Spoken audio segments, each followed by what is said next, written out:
Magandang araw mga bata! Magandang araw, Ginoong Ebelte. Mabuhay! Nice to see you!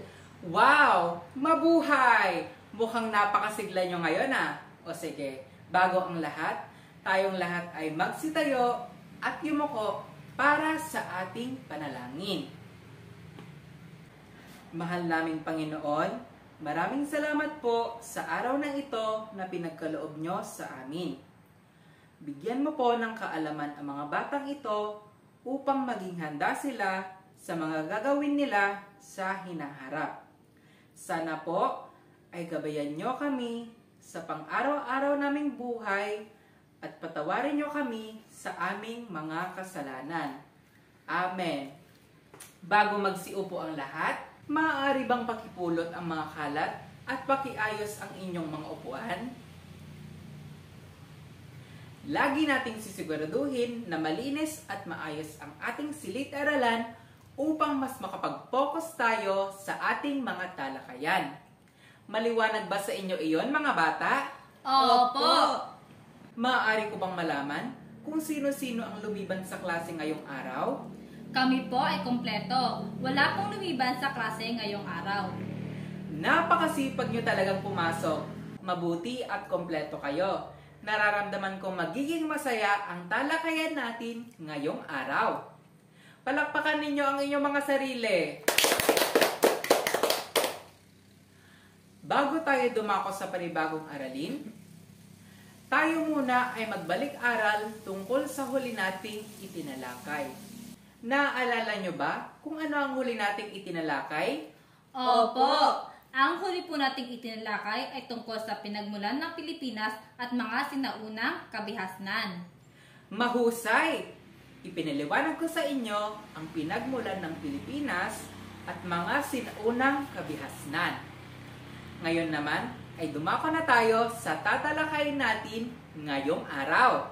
Sigurado ako na kanina nyo pa gustong makita ang nilalaman ng mga nakadikit dito.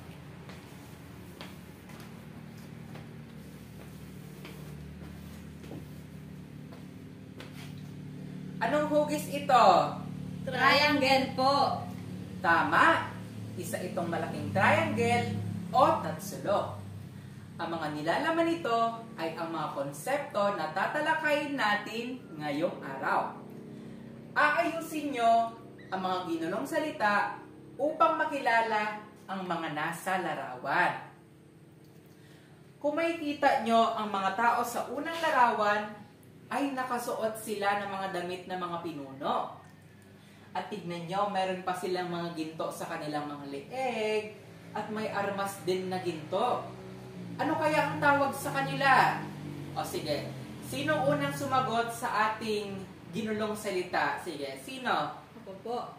Sige Giselle, pakiayos mo nga ang ginulong salita upang matukoy natin ang pangalan nitong unang larawan.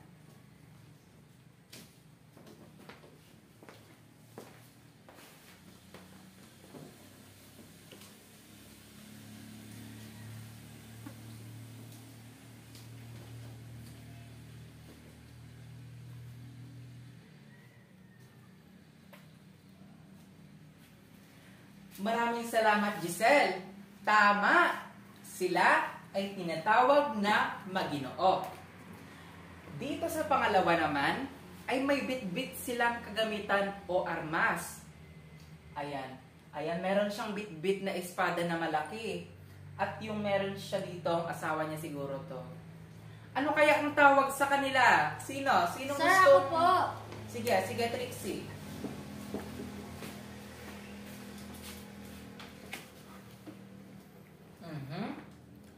Tama ba iyan?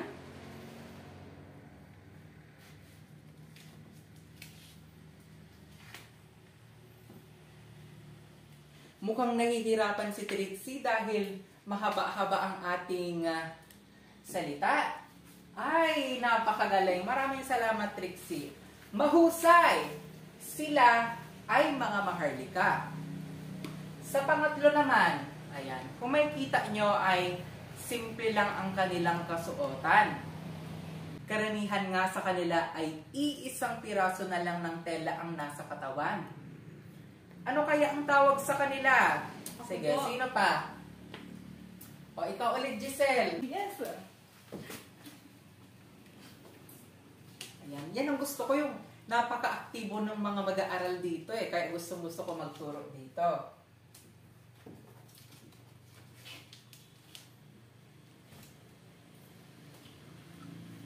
Alipin po, teacher. Tama! Maraming salamat, Giselle.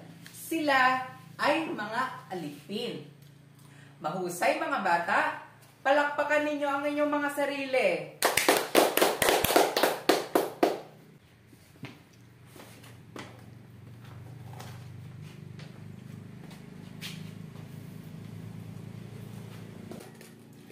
Ang antas panlipunan ng mga sinaunang Pilipino ay maihahalin tulad natin sa isang tatsulok. Halina't maglakbay sa sinaunang panahon. Ating alamin at kilalanin ang sinaunang lipunang Pilipino.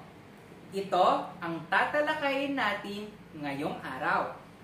Kasabay ng pag-unlad ng teknolohiya ng ating mga ninuno, ay ang pagyabong din ng kanilang kaalaman sa iba't ibang bagay. Dahil dito ay nagkaroon na rin ng pagkakaiba sa kanilang antas ng pamumuhay.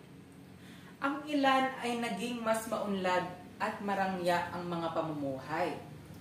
Samantalang ang iba ay nanatiling mas mahirap ang buhay. Nagsimulang magkaroon ng organisadong pamayanan sa sinaunang Pilipinas. Nabuo sa sinaunang lipunang Pilipino ang iba't ibang antas at nahati ang mga mamamayan sa mga pangkat na may iba't ibang katangian, tungkuling ginagampanan, at mga pribilehiyong tinatamasa sa pamayanan.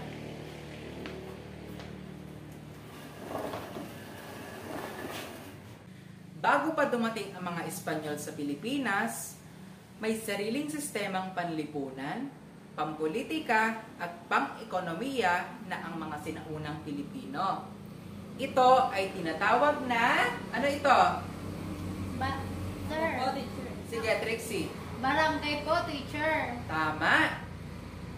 Ang salitang barangay ay hamos sa balanghay na ginamit ng mga Malayo Polynesian nang sila ay dumating sa bansa. Nakakamangha nga na yung tawag din dati ay tawag pa rin hanggang ngayon, di ba? Ang tawag sa atin ay Barangay Salasa, Barangay San Vicente, ganon. Ang mga sinaunang pamayanan ay nakatira sa tabing ilog, kapatagan, kabundukan, at kagubatan.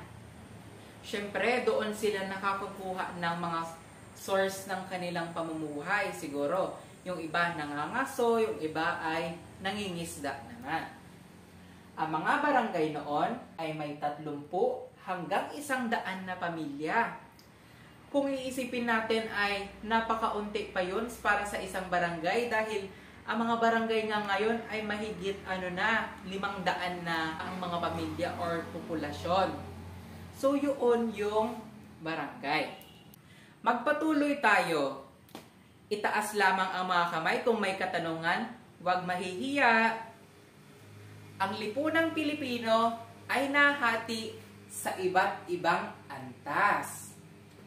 Batay ang pagkakahating ito sa yaman, impluwensya, at mga pribilehiyong tinatamasa ng mga sinaunang Pilipino.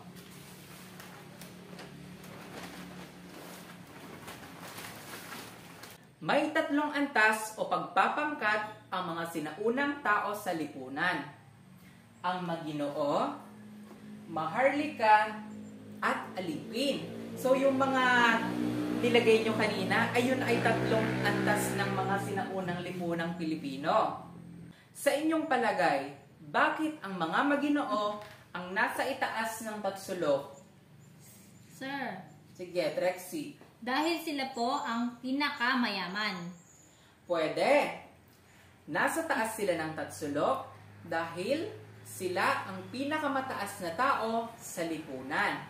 Ayan, nakikita natin dito, ay mababasa natin dito. Tulad ng mga dato o raha, sa kanila nagmula ang mga namumuno sa lipunan. Ayan, ito yung mga maginoo. Ayan. Kung makikita nyo ay mga pangpinuno ang kanilang mga kasuotan. Ayan, meron silang mga sablay at meron sila yung anong tawag dito? Yung turbanto, 'di ba? Ayan. Ayan yung mga maginoo. Ang bawat barangay o tribo ay pinamumunuan nila. Bilang pinuno ng bawat barangay, sila ay may responsibilidad at tungkulin sa lipunan. Yun naman talaga ang dapat gawin ng mga pinuno, ay sila yung maging leader sa isang komunidad. Sila ay may titulong kagalang-galang tulad ng Ginoo at God, na ang ibig sabihin ay Panginoon. Kahit naman ngayon ay ginagalang pa rin natin ang ating mga pinuno. At syempre sa panahon ngayon, 'di ba? Hindi lang naman yung mga pinuno natin ang dapat nating igalang. Dapat nating igalang ang isa't isa. Nakakasunod ba kayo? Opo. Ito yung mga taong mayayaman noong unang panahon. At sa kanilang angkan nagmula ang mga namumuno sa ating pamahalaan. Syempre, meron ding mga gawain ang mga maginoo. Sila ang tagapagtanggol sa mga kaaway. Yun naman talaga ang dapat gawin ng mga pinuno, 'di ba? Poprotektahan nila yung buong tribo o lipunan. Sila ang nagdidesisyon sa mga importanteng kaganapan sa mga lipunan. So dahil sila nga ang mga namumuno, sila ang may hawak ng mga dapat na gawin doon sa lipunan. Gumagawa sila at nagpapatupad ng mga batas. Gumaganap sila ng mga hukom na lumilitis sa mga lumalabag sa batas. Mamaya ay malalaman ninyo kung ano yung tawag doon sa mga pinaparusaan kapag sila ay may sala. Maaari rin silang mangolekta ng mga buwis o tinatawag na mga tributo. Ayun yung mga maginoo. Ang pangalawa naman ay ang maharlika. Sa inyong palagay, bakit kaya nasa gitna ng tatsulok ang mga maharlika at nasa pagitan ng maginoo at alipin? Opo, teacher. Sige, Giselle. May connection po siya sa namumunos at sa mga alipin. Tama! May mga connection nga sila. Alamin pa natin kung sino sila. Ito ang tawag sa mga mandirigma ng pinuno. Kung makikita nyo dito ay meron silang mga gamit na pangdigma at kitang-kita naman sa kanilang mga mukha na nakikipagbakbakan talaga sila sa mga kaaway. Ito yung mga maharlika. Bagani ang tawag sa mga mahuhusay na mandirigma. Yung kanina, ang mga maginoo ay sila yung mga pinuno. Ngayon naman, ang mga maharlika naman ay yung mga mandirigma o yung mga alalay ng ating mga pinuno. Kung maaalala nyo nga ay may programa tayo dati sa ABS-CBN na mga bagani na ang ibig sabihin ay mga bayani. Sila yung mga mandirigma para iligtas yung buong tribo. Hindi sila nagbabayad ng buwis sa dato at maaari rin silang magmay-ari ng lupa. Siguro, yun na rin ang magsisilbi nilang sahod sa pagprotekta sa buong tribo. Hindi na sila nagbabayad ng buwis. Sila ay mga malalayang tao at mga taong lumaya sa pagkakaalipin. Ayan. Kapag nakalaya ka sa pagiging alipin, pwede kang maging maharlika. May mga gawain ang mga maginoo at syempre may mga gawain din ang mga maharlika. Una, tinutulungan ang dato sa pagtatanggol at pagpapanatili ng kapayapaan sa barangay. 'Di ba nga ay meron silang mga armas, 'di ba? Poprotektahan nila ang buong lipunan o tribo laban sa mga kaaway. Sinusunod nila ang utos ng dato katulad ng pagtulong sa pagtatanim, pag-aani ng sakahan, at pagsama sa paglalakbay ng dato. Alalay nga sila ng dato kaya lagi dapat silang kasama sa bawat lakad ng mga ito. Ang pangatlo naman ay ang mga... Ano ulit yung pangatlo? Yung sinagutan mo kanina? Ano yung sinagutan mo kanina, Giselle? Ano ulit yung pangatlo? Yun po ay ang alipin. Tama! Sa inyong palagay, bakit kaya nasa pinakaibaba ng Tatsulok ang mga alipin? Sir, ako po. Sige, Trexie. Dahil may hirap po sila at may mga kasalanan po. Ilan lamang ang mga iyan? Malalaman pa natin ang ibang mga dahilan sa ating mga babasahin dito. Una, ang mga alipin ay bumubuo sa pinakamababang antas panlipunan noong sinaunang panahon. Ayan, kung makikita nyo dito, ay nagpapastol yung mga alipin. Halos isang saplot na nga lang ang kanilang mga kasuotan, di ba? At tinahampas pa sila ng ibang mga mga ibang trabahador ng datu. Ayan yung mga alipin. Di ba? Kapag naririnig nating alipin, yun ay yung mga mahihirap at yung mga nagdurusa sa isang tribo. Nagiging alipin ang isang tao bilang kaparusahan sa krimen at kawalan ng bayad sa nagawang krimen. Halimbawa na lang, ay meron kang ninakaw na tinapay doon kay Aling Nena at kay Auntie Jopay. At nahuli ka ng mga mandirigma. Agad-agad ay ikaw ay nagiging isang alipin. Yun ang kaparusahan sa ginawa mong kasalanan. Nagiging alipin din ang mga taong nahuling pumasok sa teritoryo ng datu. Halimbawa na lang si Trexie. Kumuha siya ng cake doon sa barangay captain. Siya ay paparusahan at magiging alipin dahil masama iyon. Maaari rin sila ang mga batang naulila at walang kumupkop na kamag-anak. Buti na lang tayo ay inalagaan tayo ng ating mga magulang at hindi tayo naging alipin, di ba? Tama ba? Opo. Maaari ring manahin ng anak ang pagiging alipin ng kanyang mga magulang. Halimbawa na lang ay yung mga magulang mo noon ay nagnakaw doon sa datu o tumakas sa kanilang teritoryo, mamamana mo ang kanilang pagiging alipin. Alam nyo ba na maaaring umangat sa pagiging maharlika ang isang alipin sa pamamagitan ng mga susunod na paraan? Ayan, may mga paraan para maging maharlika sila. Una, kapag nabayaran nila ang kanilang pagkakautang. Magiging maharlika sila pag nabayaran nila yung inutang nila. Sumunod ay pag nakompleta nila ang isang kautusan. Halimbawa ay isasabak sa gera ang isang alipin. Maaari siyang maging maharlika kung nakitaan siya ng potensyal. Pangatlo, natubos ng ginto ang kanyang kalayaan. Halimbawa yung mga alipin, di ba? Hukay sila ng hukay, trabaho sila ng trabaho. Pag may nakita silang ginto at binigay nila iyon sa dato ay maaari silang maging maharlika. Ayun. Alam nyo ba na may dalawang uri ng alipin sa sinaunang lipunang Pilipino?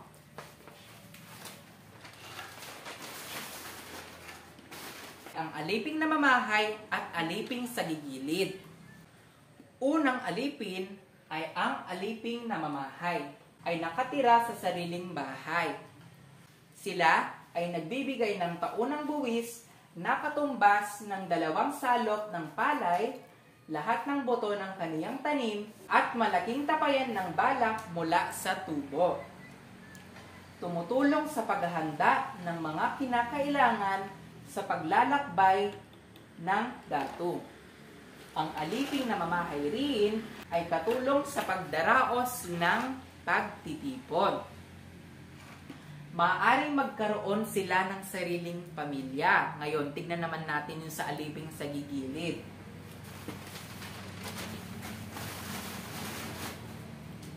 Pangalawang uri ng alipin ay aliping sa gigilid.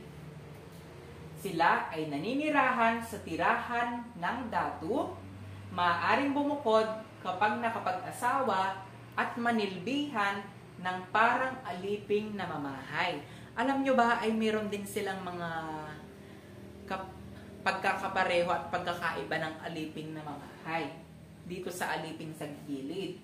Sila ang nagsisilbing araw at gabi sa datu. Sila ay hindi maaari magkaroon ng sarili nilang ari-arian.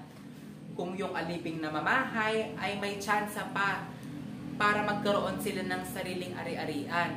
Ito namang aliping sa gigilid ay hindi sila maaaring magkaroon nito. At iyan ang mga sinaunang lipunang Pilipino. Kung kayo ay nabubuhay noong unang panahon, saang antas nyo gustong mapabilang? Ano-ano ulit ang mga antas na bumubo rito? Teacher, ako po. Sige, Maginoo, maharlika, at alipin po. tama. Maginoo, maharlika, at alipin. Mahusay. Sino ang pinakamataas na tao sa sinaunang lipunang Pilipino? Ako po, teacher. Sige, Giselle. Maginoo po. Tama.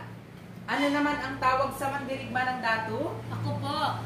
Sige, ikaw ulit, Trixie. Lagi na lang ikaw ah. Maharlika po. Wow! Unti-unti nyo nang naisa sa ulo. At sino-sino naman ang bumubuo sa pinakamababang antas panlipunan noong unang panahon? Ako po, teacher. Sige, Giselle, ikaw ulit. Yun po ay ang mga alipin. Mahusay! Napakadali nyo talagang turuan. Nakukuha nyo lahat ng tinuturo ko. Kaya ginaganahan ako magturo eh. Masaya ako na marami na naman kayong natutunan. Sa sinaunang lipunang Pilipino, nabibigyan ng pagkakataon ang bawat taong kabilang sa mas mababang antas na gumawa ng mga hakbang upang mapabuti ang sariling kalagayan sa buhay. Gayon din ang mga nasa mataas na antas ay nagsumikap ding mapanatili sa antas na kanilang kinabibilangan kaya't naging mas maingat ang mga tao na hindi gumawa ng masama upang hindi mawalan ng pribilehiyo. Nakukuha nyo ba? Opo. Kaya kayo, huwag kayong gagawa ng masama para hindi kayo maparusahan. Maliwanag ba iyon, mga bata? Opo. Maliwanag po. Ayan. Sige, maglabas kayo ng isang buong papel at meron tayong pagtataya. Ayan. Meron na akong hinihanda dito mga kopya para hindi na kayo magsulat. Marian, pakipasa nga doon kay Joshua. Giselle, pakipasa doon sa kachat mo. Sabi po, teacher. O, Humphrey, bigay mo kay Trixie iyan, di ba? Ayan. Ayan, babasahin ko. O, takpan na natin ito dahil tayo na ay magkakaroon ng pagtataya. Ayan.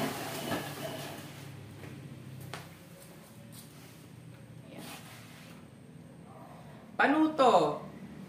Lagyan ng check ang patlang kung ito ay naglalarawan sa lipunan ng sinaunang Pilipino at X naman kung hindi. Maliwanag ba iyon? Ayan, napakasimple ng ating panuto.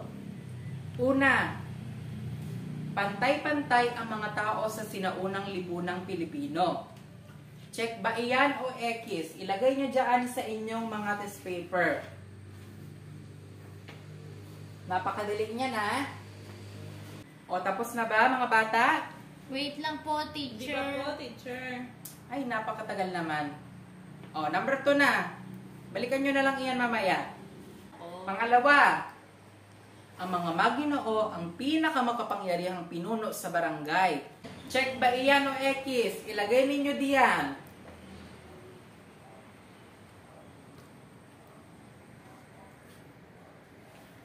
Tapos na ba? Marian, ano?